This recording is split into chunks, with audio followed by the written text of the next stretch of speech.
Okay, welcome everybody. Welcome back. Actually, there was a little of a mishap. I had a infamous blue screen of death occur to me in the middle of that, and as we continued on, as I got everything back set up, we noticed that the familiar yellow light of being on air was no longer there. So we had roleplayed a little bit ahead with it being off air. So we're gonna go a little bit back in time, back to the point where it cut off. So most likely he cut off by at the point where I was, I went offline because of the blue screen. But yeah, so in that sense, I think the last thing I said was that Red Bitch mentioned to Michael as they were swimming towards the island where the Sept elders are located.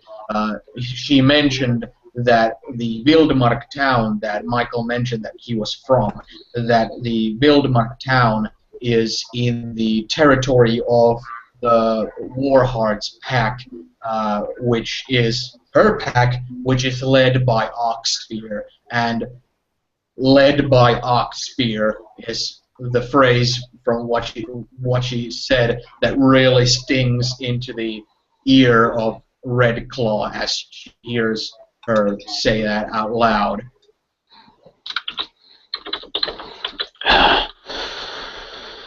He is later then. Blast it. I can't believe it. But it's not to be expected, though. We have suffered many losses. Yes, there's actually besides him, there's now that you're here, there's of course two warriors in our pack, but besides that, there's just Dusklight and myself, and it's a no-brainer of him being the leader. I'm glad. I'm glad you two are fine and well. I'm glad too, but it's just there used to be 12 of us. Now there's 4 of us. Well, don't worry. There will be more in time, and we will grow stronger from this. Nothing will keep us down this time. As you say. That fire burning in her eyes, that courage. Well, I'm glad you're back. Looking at taking into consideration what you must have been through. It's good to see that it hasn't affected your enthusiasm. It's very welcomed at these dark times.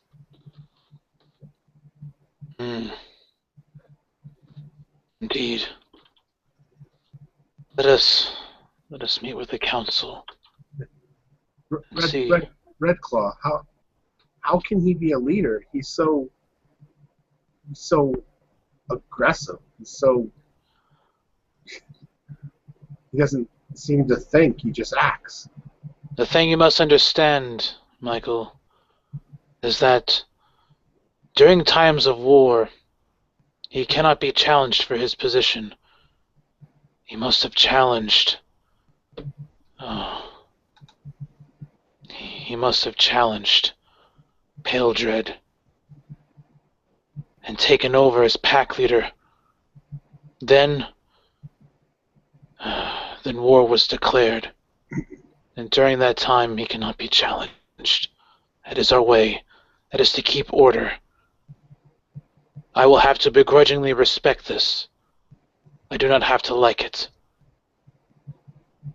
Hopefully, he makes the right decisions. I'll have to deal with that. But if not, he may lead us into destruction. As you say that, you come across, you approach, you come to the shore of the island there, and the Red Bitch, being a wolf, shakes off the water in her fur and all that.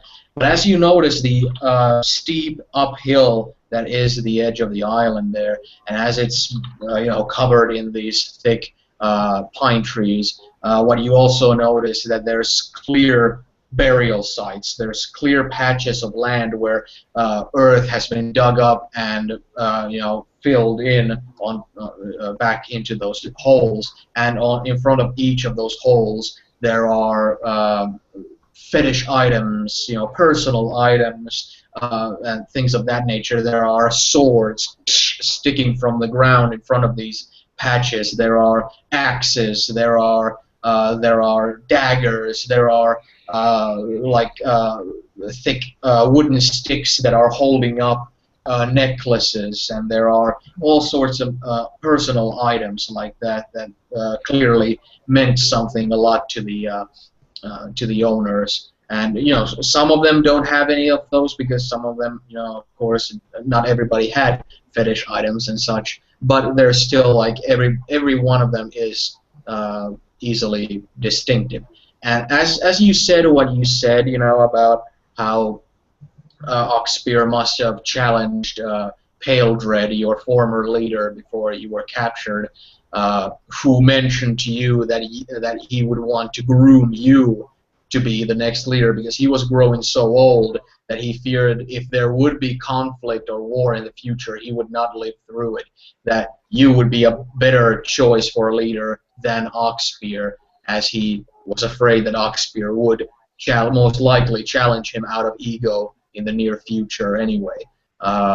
So that's kind of how things went. And as you were talking about him challenging Pale Dread before the conflict or war was declared, as you came to the shore, Red Bitch kind of just guides you to one of the patches and kind of doesn't say anything, just sits next to it.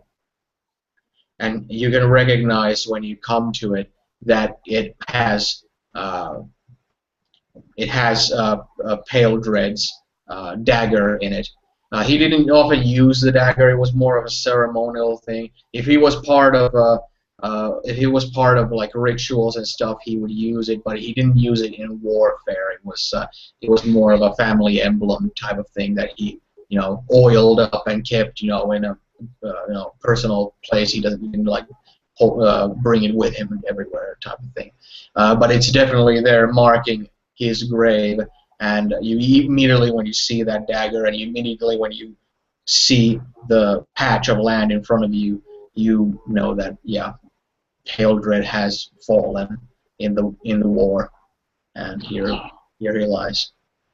She feels this upwelling of sadness from within, and she collapses upon her knees and takes her hand and kind of runs it a little bit through the soil on the top and just kind of gently grips it. I am sorry, Pale Dread.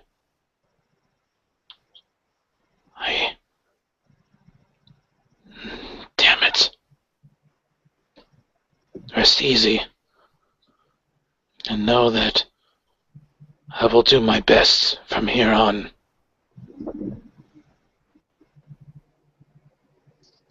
Well, he did have a good death. He was one of the people in the front line of this sept, this island, when it was first breached. He took down quite many red talents before he fell, and he fell on his feet. He died a warrior's death. He died a proud death, and he died defending this place. Without him, there's no telling how bad things would have turned up. But you're wrong in your assumption. He was not challenged. It was only after his death, as our pack was left without a leader. Oxpear was given his position only after the war was already declared over. And then, at least in that regard, I did not fail.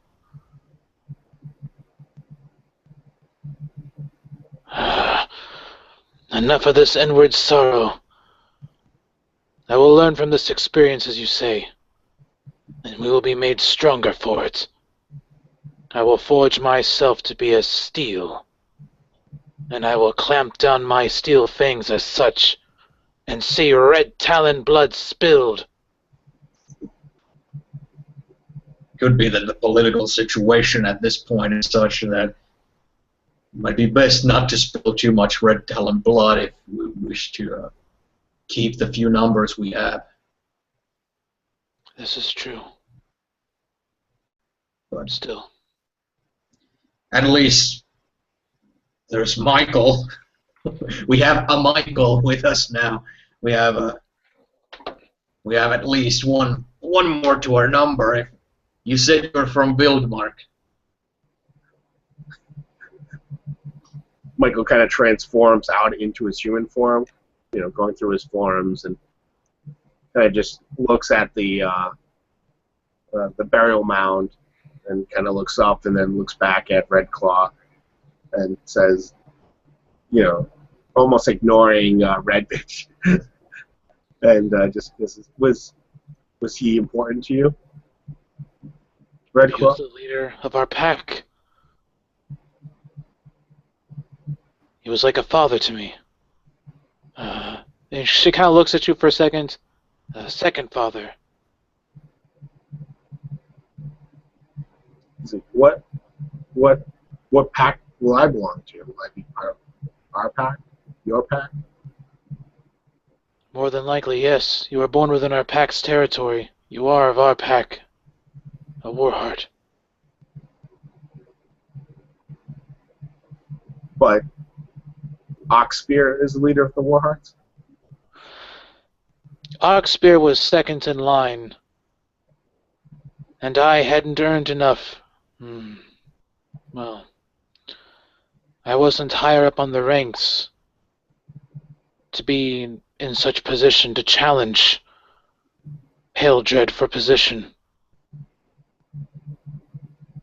When he died, they had to hand over the position to the next in line, and that would be Oxspear. That is how the things work here, Michael. That is the way of things. That is the litany. Red Claw, I mean, familiar with it. Oxspear was going to kill me. What's going to stop him from doing it now that he's in charge? If I become part of this pack, maybe it'd be best if I just went back to Bildmark instead of going in there with you. He will not lay hands upon you. If he tries to, he will deal with me. And she kind of walks over and puts her hand on your shoulder. You need not fear him. Remove all fear from your heart. Have it filled with the fire of courage. Let it beat in your heart. You are Garou. You are Geta Fenris. Michael kind of perks up slightly. I mean, he's still kind of always slouched over a little bit, but he kind of perks up a little bit when you say that. He kind of looks over your shoulder to Red Bitch and Red Club. Before we enter, can I talk to you in private? There's something important I need to tell you. Yes, and she'll kind of just walk you over a little bit.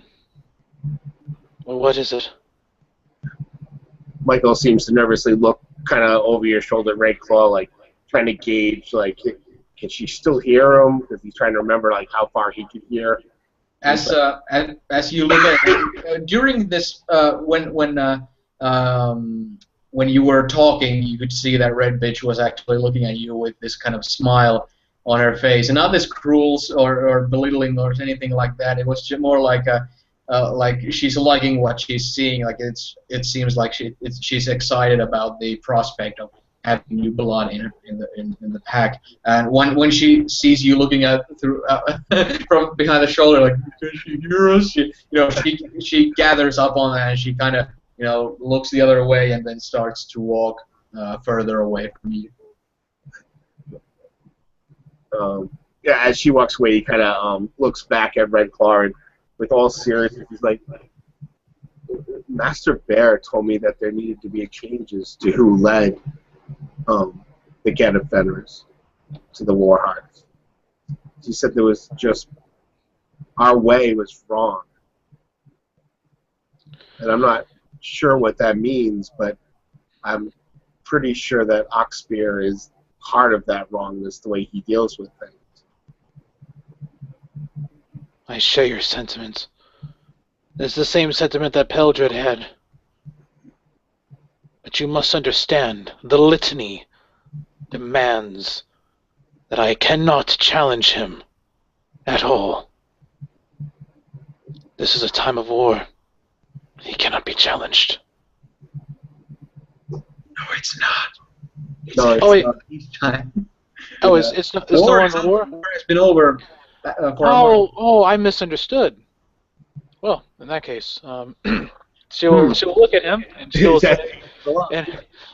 say, instead, when I get my strength back, I will challenge him for position, and I will be made leader of the pack. If it is the last thing I do, I will be. I owe that much to Peldred. He placed so much faith in me. I will not let that faith waver. I will be pack leader. You see, as you're saying that, Michael's head is nodding with every word you're saying. He's like that. He kind of like feels it in his chest. He's like, I think that's what the bear wanted, why he wanted me to save you. But at the same time, you do also get this kind of a feeling that you haven't even met any of this this whole society, and already he's like, yeah, there will be a revolution. This kind of, oh, yeah. Come, Michael. Let us introduce you to your brothers and sisters. You need to learn of our ways. And nods over to Red Bitch, and they all head in. Okay. As a red bitch comes to you, she kind of, as you're getting closer to the edge, she's saying that there's not only, I forgot to mention that it was not only us packs that suffered heavy losses, it's also the council. There's the former warden, Good Death. He's the Grand Elder now. There is no Council of the Elders anymore. The only ones, there's only Good Death as the Grand Elder of our sept, and beneath him there's Steel Cave as the Master of the Rites, and I forgot to mention, North Star returned. North Star has come back to the pack, and she came back with a pump of her own. Did she now? Yes, she did. She's now, excuse me, I have to check my notes.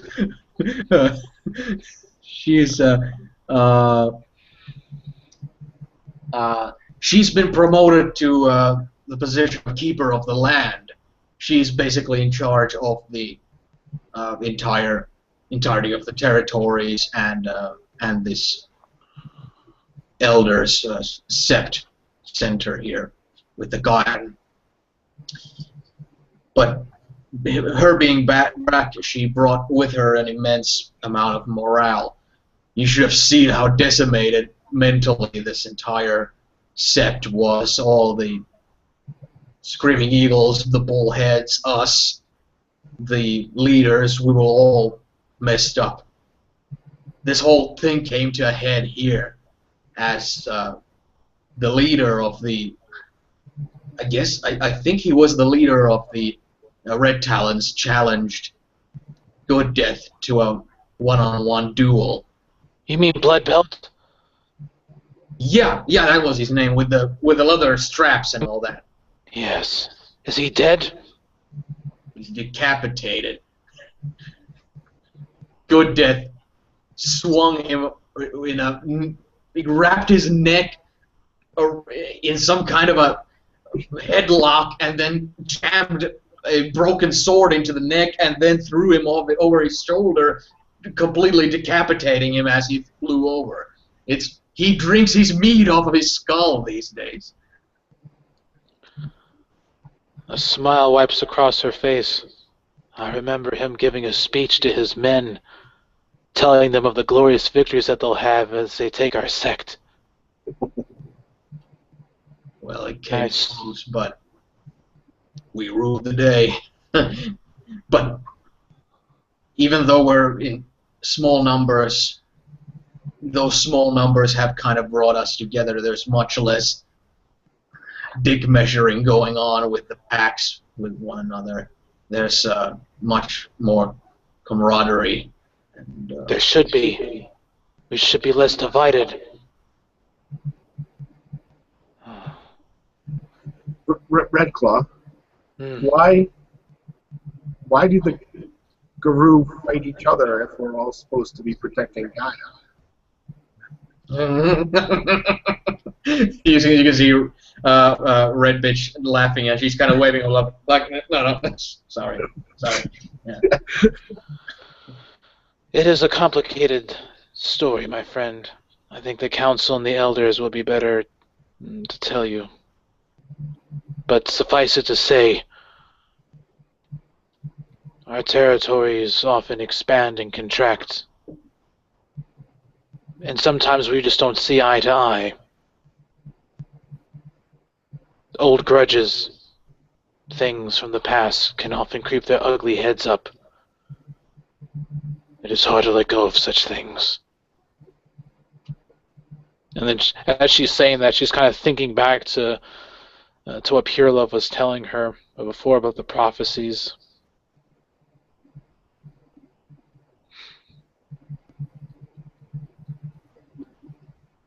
So when you get done talking, Michael stops and actually literally stops walking for a second. It's like, but I guess, but if our, and then he just kind of tries to catch up to you as you kept going, and I don't understand if protecting everything, and he kind of just motions to the world, to everything, it seems petty to fight amongst ourselves. This makes no sense to me. Sorry.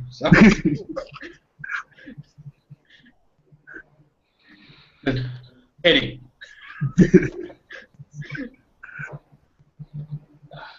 He's like, maybe I don't understand. I'm sorry. I don't.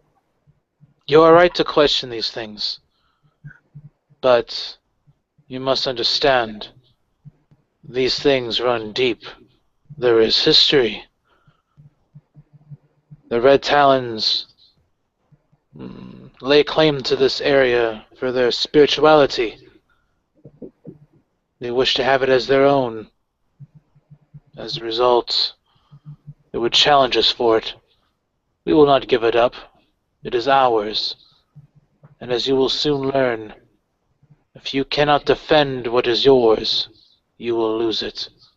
This includes your life. Never forget that. I won't. I'll remember. As you say that, by the way, as you've been talking, you have heard this kind of faint drumming in the distance, this kind of taiko drumming style, this kind of in the distance. And as you come to the edge, as you said that last bit there, as you come to the edge, and it opens up in front of you for Michael to see this. This is kind of like a natural wonder to see. You know, this is kind of like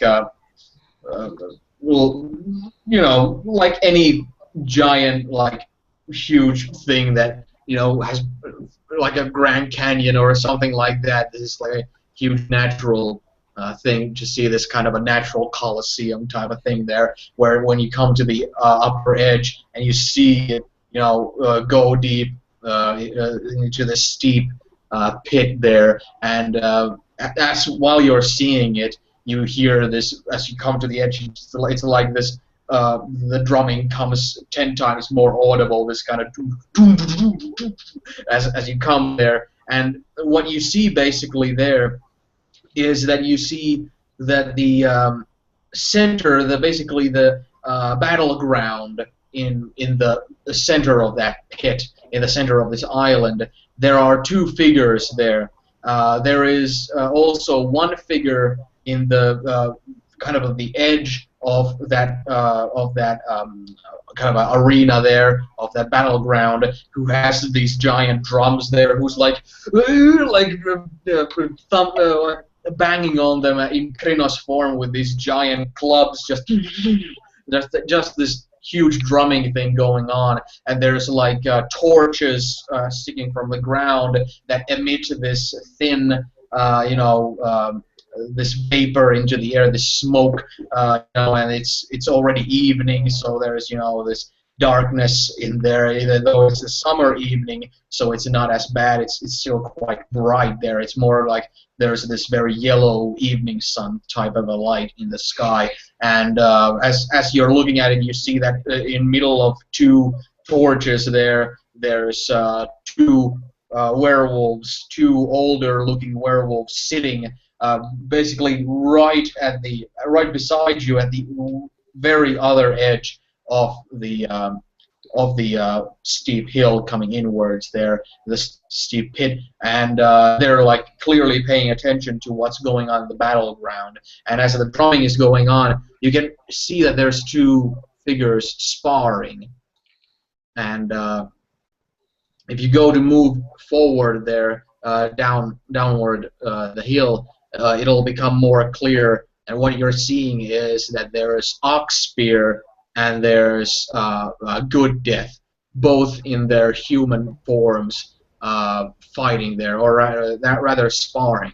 And what you see is basically, you see Oxspear throwing these monstrous punches, these punches that look like if they were to connect with you, they would just shatter your skulls into a million little pieces. It's like these punches that seem to like cut through air and seem like pebbles of sweat just explode off of him every time. He just makes these really like powerful, these like his fists look like they're the weight of cannonballs as he's just like throwing them, and Good Death is reacting to them like Muhammad Ali, like his hands aren't even like up, his hands are in lower down, and every time one of those devastating punches comes, he's just he kind of just jerks his neck around and makes a couple of correction moves on the with his footwork and stuff, and he's like he's using minimal energy to dodge these attacks, and sometimes crouching beneath like a haymaker, like crouching beneath and being behind him and that sort of stuff, and he's like expending minimal energy, while Oxspear is like a maniac, just these throwing these punches that just look like hell, but at the same time it's like they look like what you would expect from somebody like Oxspear. They're completely like impatient, they're completely like very slightly coordinated only, and they're just full on power and ferocity. And as you go closer, and the drumming is more audible as you come closer, and it's just more and more higher volume there, and you're gonna see that the werewolf who's pounding the drums is also just sweating the hell off, and it's just this just like drool coming out of its mouth as it's drumming it, and you can see that at one point as Oxspear is throwing these punches, he turns his head, looks straight into you two, freezes in the middle of the sparring for like 2 seconds, and in that time you see Good Death simply lightly touch his wrist and his elbow, throwing him off of his balance into the ground, yanking his arm wrenching it in the air before he hits the ground.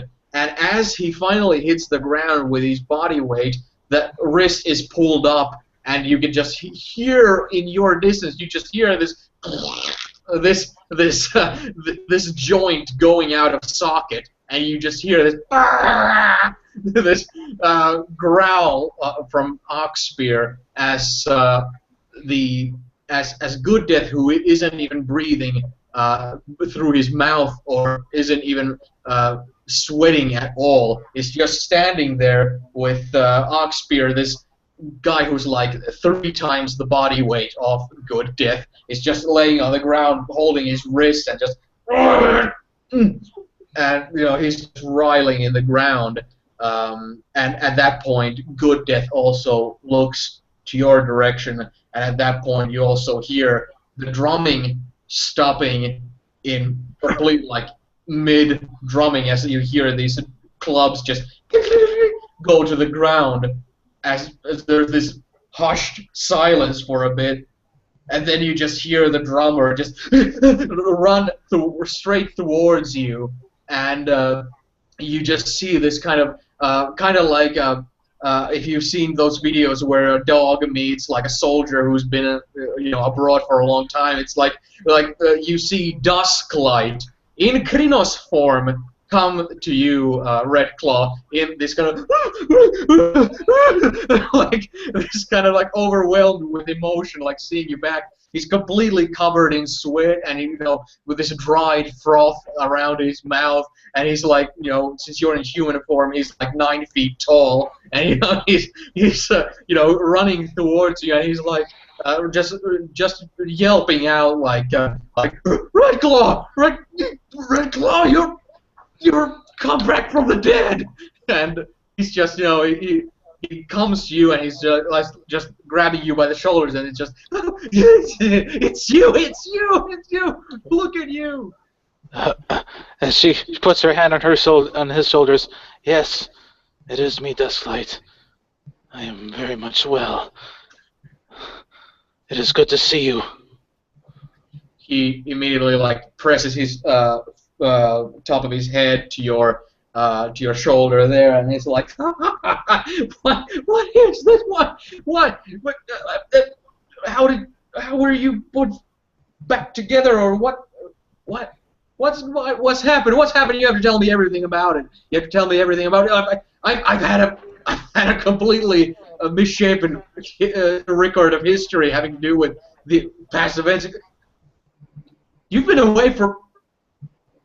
And he kind of looks at your body, and your frail state, and he's kind of, you see the excitement kind of, you see his kind of expression get more serious, and he's like, oh, and he just puts his arm on your shoulder and kind of puts his head against your forehead there. It's like, it has been a month, hasn't it? As he does that, she'll gently push him back, and she'll have a bit of a smile on her face, and she'll look around. Yes, it has been a month, and she'll start bellowing this out as loudly as she can muster. It has been 1 month that I spent in a pit as prisoner of the Red Talons, as their shaman conjured heinous rituals. Mist pouring out of bowls of orange foulness, burning lung and flesh, and she just lets them look upon her form. No food. I had to scrounge the marrow from bones of other fallen Garou. For a month I was there, but I am back. They may have drained my body, but they did not break my spirit. For I am Geta Fenris! I am Redclaw! I do not give in! You see that Good Death is just standing there in kind of this calm posture and looking at you, trying to study you. And it's clear that he's kind of looking you up and down, trying to make out what's happened to you and what kind of a frame of mind or that sort of what's going on with you. And at that point, Oxpear has gotten up from the ground, and he's like taking his wrist, and he's just like kind of, and it's back in place. And he didn't like grunt or like grimace when he did that. He was just locked eye contact with you, Red Claw, and he starts to take steps closer as he's kind of grabbing his own wrist, and he has his mouth a little bit open, and he's panting heavily from the sparring, and he's covered in sweat and all that, and dust from the ground and all that. And you can also make out that the two werewolves in the distance by the torchlight who were watching this are clearly Steel Cave and North Star, who are looking on. They are looking at you in this very similar way that Good Death, the Grand Elder, or the newly named Grand Elder of the Sept, is looking at you, and Oxpear is coming closer to you and looking at you in your eyes, and looking up and down at you, and looking then at Michael, and then kind of looking at you with even further disbelief on his face, and he's like, "Thought I saw you die." You were mistaken. And she looks over at Michael. Or it was thanks to this pup. This one who hasn't even discovered his true name yet. Sent by the totem spirit of the bear. Found me. Got me out of that hole. And we made our way here. And he looks directly at Oxpear and then says, alive and well. And he looks straight at you and kind of looks at Michael and says, "Well, that's where the bear sent you." And then he looks back at Red Claw and takes steps closer and says that,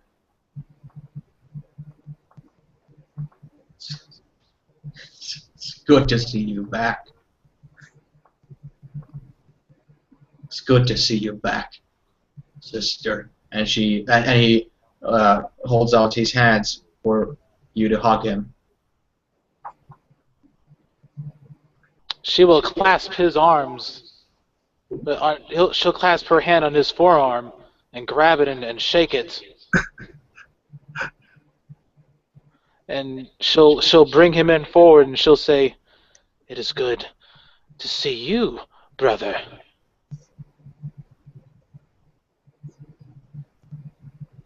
I'm sure.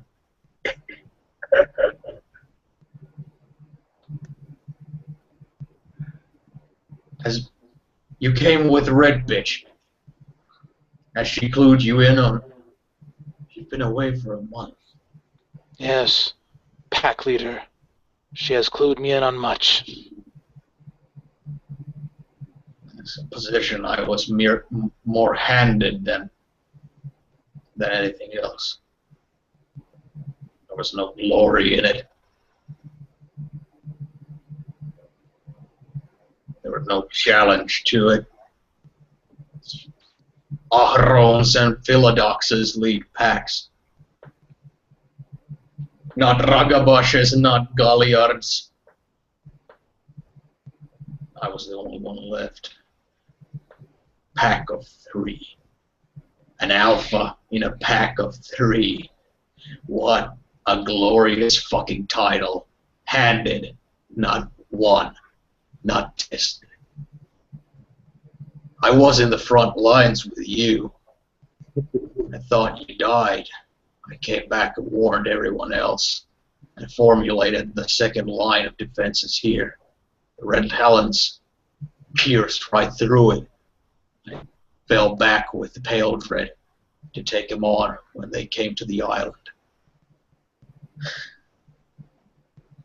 Most of our pack fell in that second defense. Pale Dread, I'm sure you saw, you came from that direction, so I'm sure you saw his grave. He fell in the final one. And then their leader, Bloodbelt, or whatever the fuck he was called, challenged our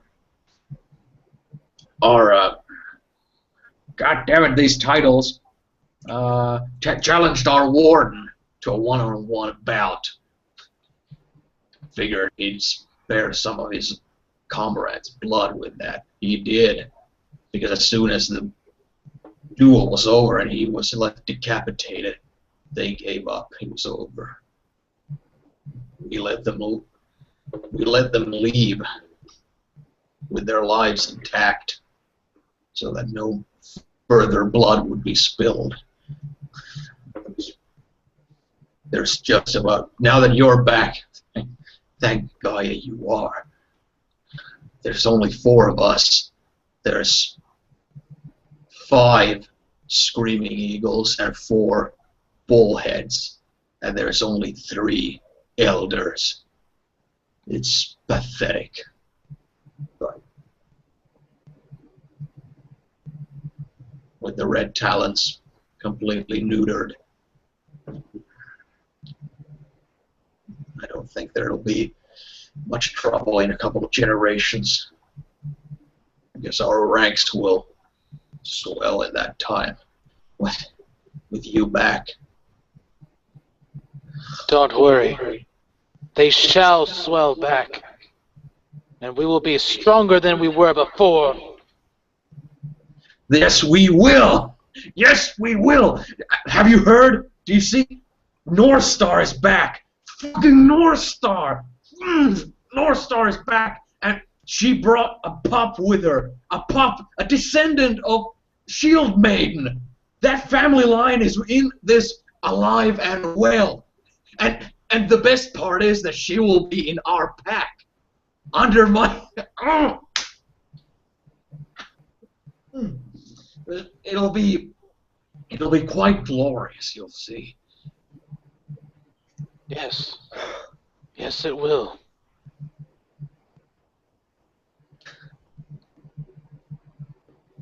Look. Can't think what it must feel like to go through whatever it is that you've gone through. Being a prisoner of war with the Red Talons, I didn't even know they took prisoners. The last image I saw, Oxspear, was when those 2 came up upon me. I saw you run. And I will not lie to you, my heart was filled with rage and sorrow at the thought of you running and not staying and fighting.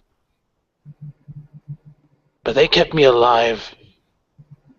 They pounded me with club and stuck me in a hole with one named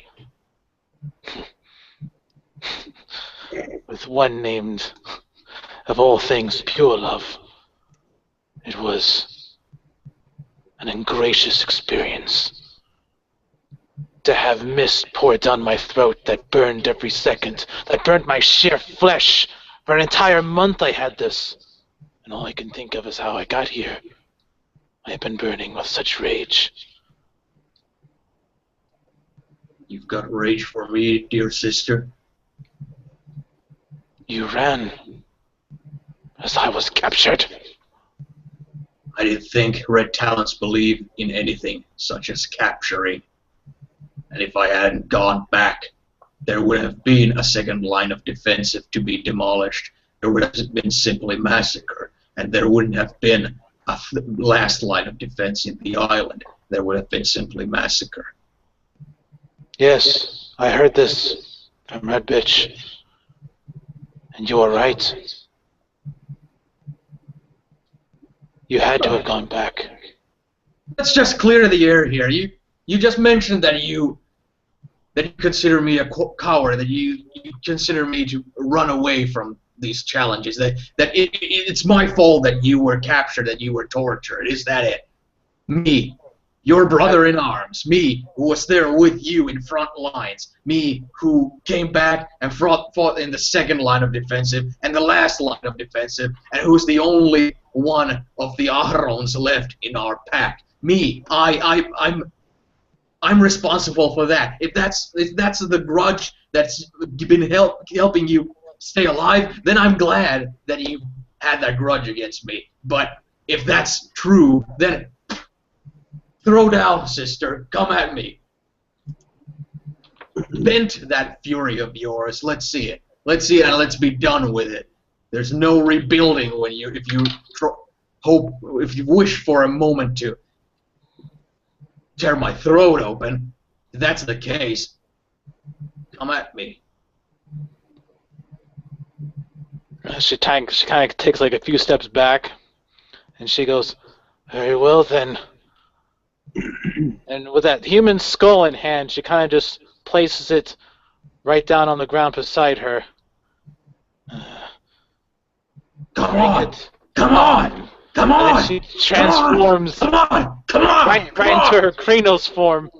But she kneels down on the ground all fours as she does so, and as soon as she does, she explodes forward. As you explode forward, you see this face of an elder just sweep in between you two.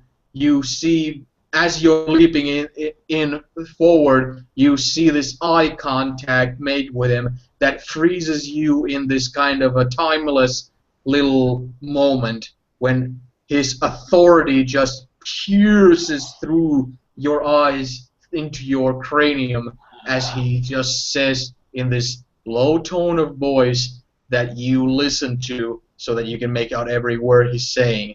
He says, "Stand down." Yes, of course.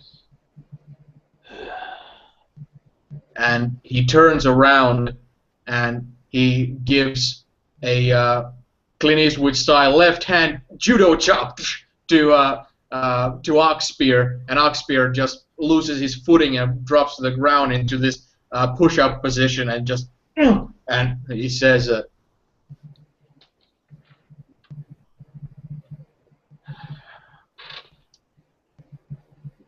"This shows what kind of warriors we breed here.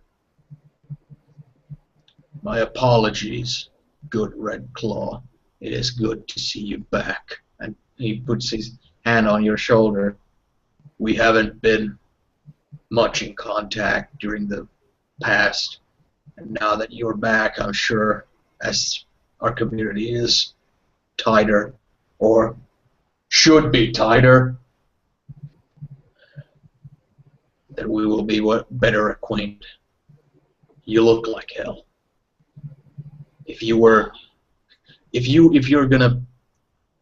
Oxspear is gonna beat you up now, it doesn't prove anything more that he can beat up somebody who's been tortured for a month in advance. If you beat him up, it only proves that your pack is not worth shit. This can take place at a later time, a better time, with you both in the sounder mind." Of course. You are right. I've been so long in that hole. I could only cling on to my rage to keep me going. That pure love, he was trying to break me, trying to get me to succumb. Kept questioning me about the humans and why we keep them. He said of prophecies that he had witnessed the future, that humans are going to bring about the end. Just calm your senses. There is time. The entire conflict has been settled, and we live in a time of peace and recovery right now. You will gather your senses. You will gather your strengths. You will fill your spirit up with fulfillment and sobriety of mind. This will be, we will return to this line of thought later on. You Pure must. love. Pure love is not a name I recognize. I do not recognize a single distinctful shaman in the Red Talon lines as we fought them. He was an old one. Much older than the rest. that when the Red Talons spoke his name, they didn't sound like they spoke highly of him. It was strange. He wore this pendant. It glowed orange. It was so familiar. Oh, I would have to guess that. beforehand, it was Michael. Yes, Michael, who got me out of there. He has many questions. He's not even been truly introduced to our society. And yet he was sent here by the totem spirit of the bear to come here and get me. Michael. That one there, pointing over. Yeah, I forgot to say, he looks at Michael and says, Michael. And he walks toward you and puts his arm on your shoulder and, this kind of accepting way, and he's kind of looking at you in the eye and says, you've done well. You've brought one of our greatest warriors back from the dead, or supposed from dead. You've brought him back from a destiny worse than death, of torture, and of a miserable death in the future. You have proved yourself quite astoundingly in this feat. This is most admirable, and this is most necessary to be celebrated. You clearly deserve our admiration. You deserve to be considered a brother amongst our ranks. You deserve to know all of our stories, all of our history, all of our litany, all of our societal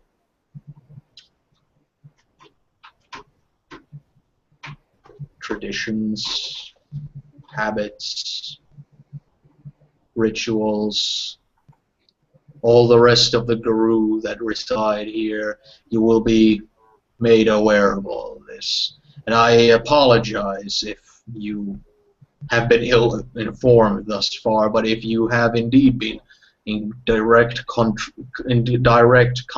with the spirit of the bear, I can only assume that he thought highly of you, and seeing how you've pulled through on this task in such short time, I can do nothing but show admiration to you. And he does like this deep, respectful bow. And you've noticed this whole time that everybody kind of looks at Good Death in this very respectful manner. So when he shows respect to you, it's not like somebody else showing respect to you. It's like, the president showing respect to you, type of thing, And he says that, where is it that you're from? That whole time, Michael was like, you could tell his eyes were darting as he's extremely uncomfortable for anyone praising him for anything. And even from the beginning, when he went to touch him, Michael kind of pulled away as he's not sure. But he kind of looks at him and he says, his eyes dart over towards to Oxfear, and he's like, I'm from Biltmore. Yeah. I see. Then these two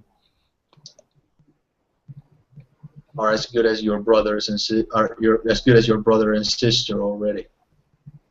I can see that you have a connection to both of them. Michael looks back over at Oxfear and kind of frowns, and he's like, Oxfear brought me to the bear to die. He thought I would die. He's like, I don't consider him a brother.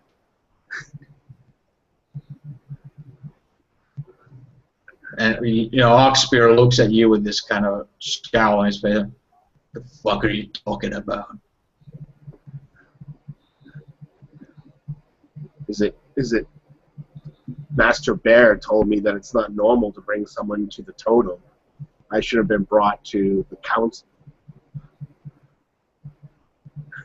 I brought you there because I wanted his approval of you before I thrust my own disapproval of you. If it would have been to me, you wouldn't have been. Wouldn't have come this far. It was the bear that gave you the second chance. I thought the bear had munched you, perhaps, or given you an impossible task, or some sort of thing like that, or driven you away since you didn't turn up. But it turns out you.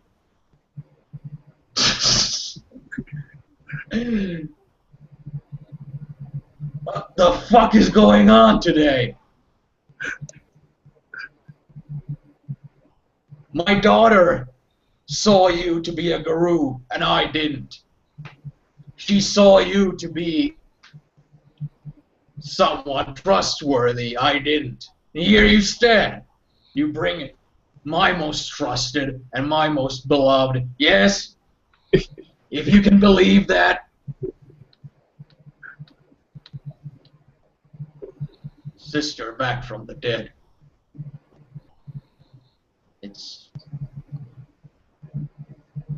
I don't like to admit that a little girl does anything better than I do. But when it comes to you, son of a preacher man, you, it seems that she's on the right track when it comes to you. I've had a little time to think about certain things while you've been away. I've been thinking about leaving her to be an old maid, which is not really a good option for her or for me or for anybody in her family or the village. And I've thought about the options I have as a father. You being a guru, you bringing her from the dead, you immediately, before even knowing who the fuck you already are in the good graces of the bear. You stand right in front of our elders, claiming that I left you for dead, claiming I wanted you to die. Get some fucking balls on you.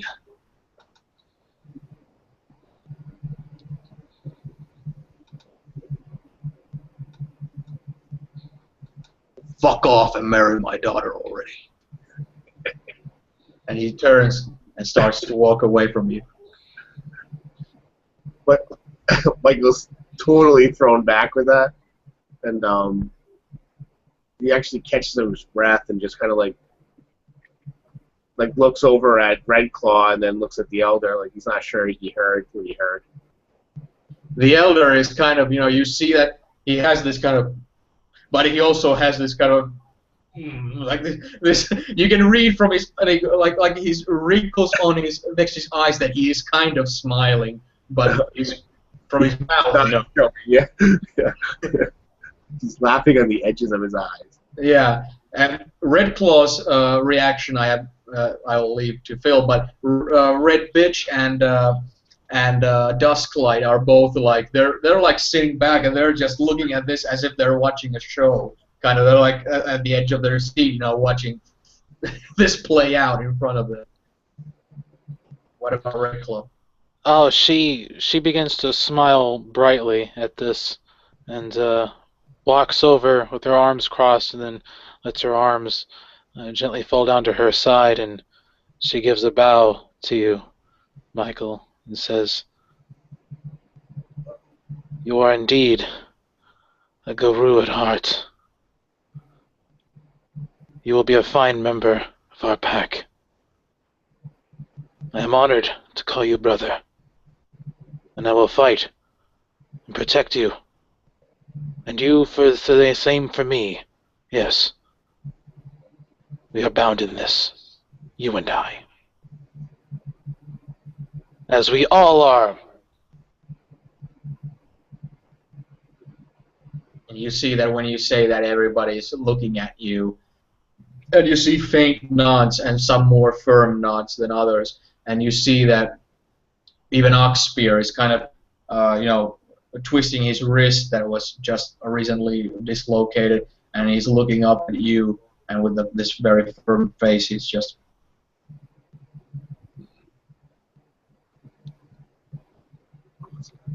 Let us not let the Red Talons divide us any further.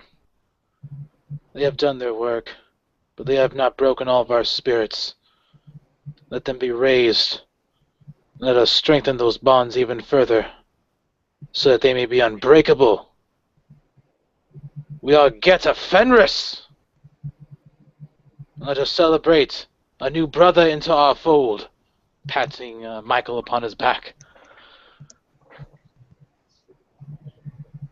And you hear Dusklight also, join in on this and just lift his fist in the air and be like, Gaia be praised, Fenris be praised, Bear be praised.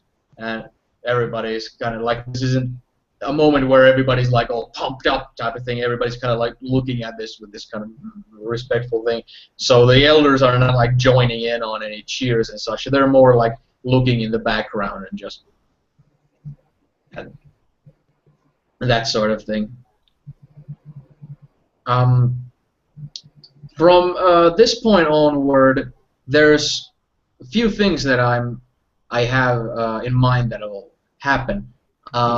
Since at this point, most likely you guys were to like separate from one another for a little bit, since most likely Michael would have reason to go back to Wildmark at this point, and Red Claw would most likely stay here and mend her wounds and that sort of stuff. I would you guys like to either role play different stuff of in detail, or would I rather just like kind of go through the what is to occur after this? I think a synopsis works. I like ending it with Red Claw doing a cheer and everyone. That's kind of a cool way to end that whole scene. And then, yeah, I mean a synopsis of what the other stuff that happened. I think is especially because it's more solo stuff, anyways, and we've done so many preludes that. Yeah, for sure. Okay. Yeah. The only thing I would add on is that she's going to be doing a lot of training. So I guess we could picture like her looking at like this half chopped down tree stump, and she's like punching it with her fists and stuff, just and like you have this montage of training. Yeah, grabbing logs and just like hoisting them back behind her and stuff. Yeah, do your training, eat your vitamins, and say your prayers. And you're like, I have the tiger there. But yeah, as after this kind of a moment of unity between members of the pack is now feeling much tighter as it is. It's after this point, as Red Claw is staying behind,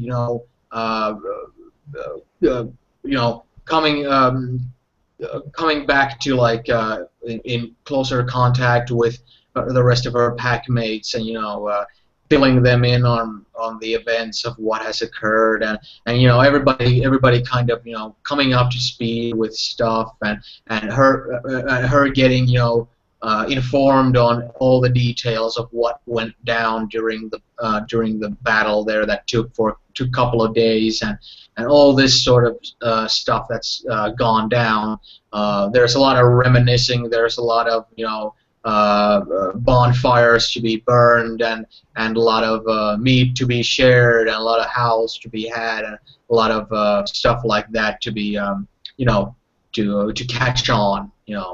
And during this time, since the actual campaign will start with basically the next summer in the game world, so the characters will have the autumn, they will have the winter, and they will have the spring before the campaign starts. So there's ample time for Red Claw to rejuvenate herself and gain her strength and shed most of the physical trauma that she's gone through.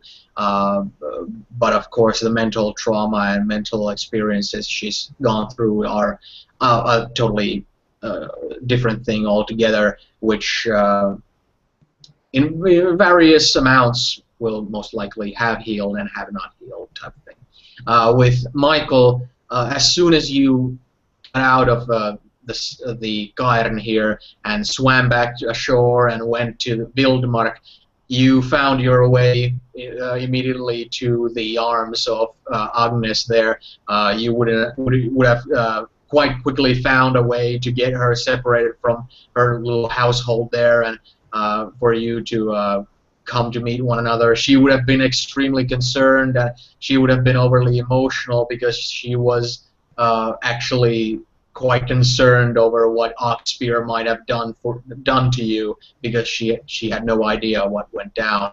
And she will have mentioned Oxpear by name of Oxpear and not Staffan, letting you know that she is in the know when it comes to this werewolf stuff, and that also is reason why she was able to read it so easily off of you, and why she felt like she had such a strong connection to you initially, right off the bat.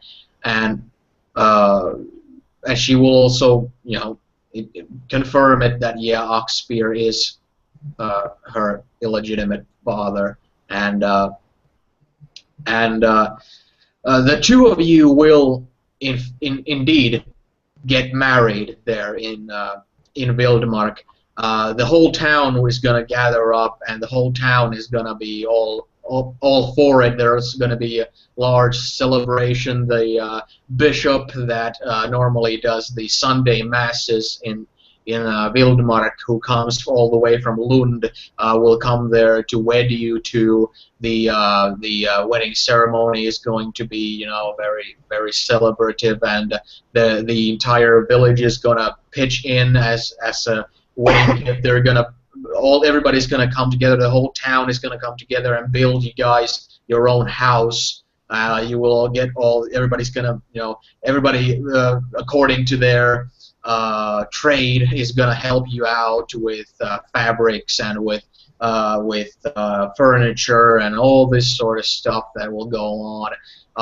The only like really distinct thing is that your uncle will not attend your wedding. He will not attend it at all. He will not see anyone. He is basically barricaded himself into his duties. He avoids social contact with people, and when he does his religious duties, he behaves almost like a drone. He hasn't he hasn't figured out the stuff that he's seen, the stuff that he's gone through, and the emotional stuff implemented with that, with what went down with you and him.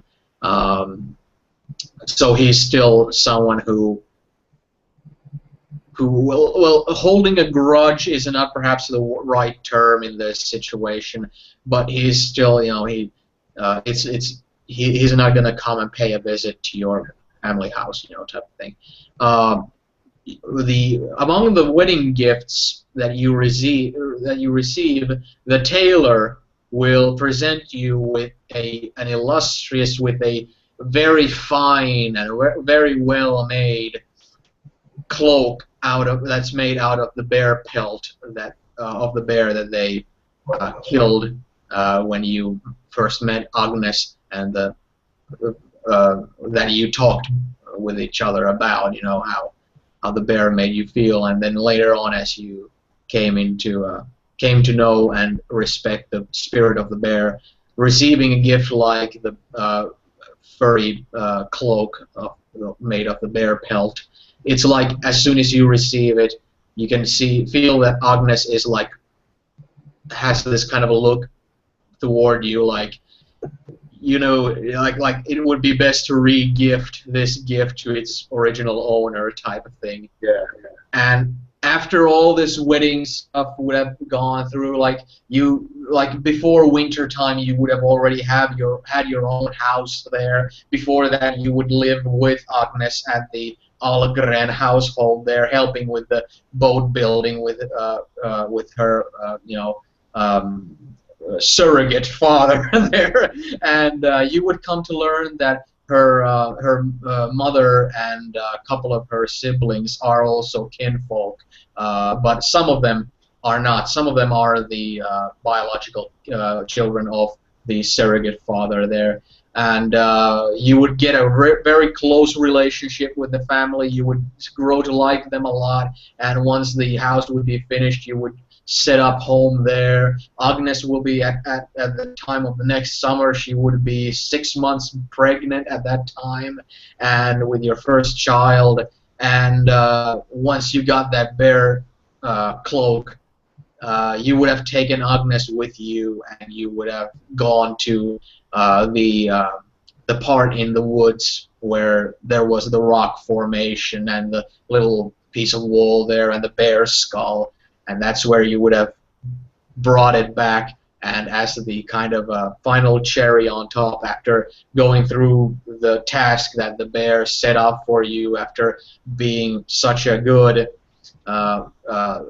servant of the bear, and now showing this final like show of respect and humility, as you would hang that on the wall there, you would take like a knee and have like this meditative moment, and when you would wake on the rock formation of these flat rocks stacked on top of each other, you would see that there is this giant bear claw that's half turquoise color, half like pale bone color, and it's emanating this turquoise pale aura, this kind of vapor-like aura that when you grasp it, it feels exactly like it felt when that aura was emanating from you, and you feel like this is an actual physical totem of the bear, that he has accepted you as a servant and a loyal subject and a loyal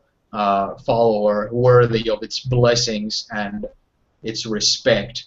And you can carry this in any way you wish, around your neck or around your belt or in your pocket, any way you want. But with this with you, the bear will be with you at all times, and you will enjoy his blessings and his strength and wisdom in the future challenges ahead. Afterward, during this time, you would have also returned back to the sept, and you would have been taught everything about being a werewolf. You would have been tutored by Red Claw. You would have been tutored by Oxspear. You would have been tutored by Red Bitch, by Dusklight, and by the Elders. And whatever name you choose to give Oxspear, to Michael, that will be the name they will give you, whatever you want to give him at the end. And as the final thing with this, I want to end with, after all this training with Red Claw, after all this montaging and all this getting your strength back, this one night has been so eventful, with you coming back, with you confronting your pack, you confronting Oxspear, knowing that when you get better, there's going to be a legitimate, straight a confrontation down the right way. You know, your metals will be tested in a mano e mano way, and it will be, you know, the right way, the glorious, the honor, way of honor, and all that. And as all of this stuff has kind of been on your shoulders the entire day, and it's like this real, like this kind of a bag of rocks that you've been carrying this time. After, you know, returning back to your pack there and returning training and all of that, after this grueling training session you had with yourself, you wipe the sweat off your brow and you look up into the distance in the sky and you see dawn breaking. You see the sun coming from the horizon and the rays just enveloping the sky, and it's just this, and the glow of the sunlight just reflecting off of the large lake right there, and all of this. It's just the entire time that you spent in the pit in the Umbra, you felt like you almost became disconnected from the physical world in certain sense, having spent so much time there. Now that you're back and you see this sunrise in front of you, it's like this cathartic kind of full circle. This kind of you look at that and you feel like you have a moment of inner peace with everything that's happened to you in this past few weeks. And as I do, I stare out at that sunset, the glow reflecting off my eyes, and I have a piece of it's a piece of cloth that I've been wiping my brow with, and I clench it in my fist deeply, and I say, "This one will be for you, Peldred. This one will be for you." And she lets out a howl into the sky. And end credits. But, yeah, that's where we're gonna stop it. And the next session we have is going to be the character sheet filling segment that we already did with Roger after his prelude, and we didn't do with John because I knew that we're gonna have John here with when Phil gets out of prison, basically. Well, actually, when Red Claw gets out of the pit. But yeah, so after this, the next time we're gonna make a video, it's gonna be Phil and John and myself filling their character sheets with taking into consideration all the events that have happened and what sort of impact that's going to have in the character creation process. And that's one of the reasons why we didn't make character sheets first and then play the preludes, because there's a lot of background options and there's a lot of like merits and flaws and all these sort of stuff that are very like closely related to the events in these preludes. So that's what we're going to do next, and after that it's going to be the actual campaign. And like I said, it's going to take place a year from now, at the beginning of the next summer in the game world's time scale, as Roger's demanding rite of passage was to go into the battleground realm for an entire year. That'll be when she comes back. That'll be the beginning of the campaign, as a curious mind, Roger's character, returns, and at that time John's and Phil's characters are already very closely knit in the pack and are welcoming a new member aboard. So yeah, that's what's going to be next, and we'll see you at the character creation segment. See you there. Goodbye. See you.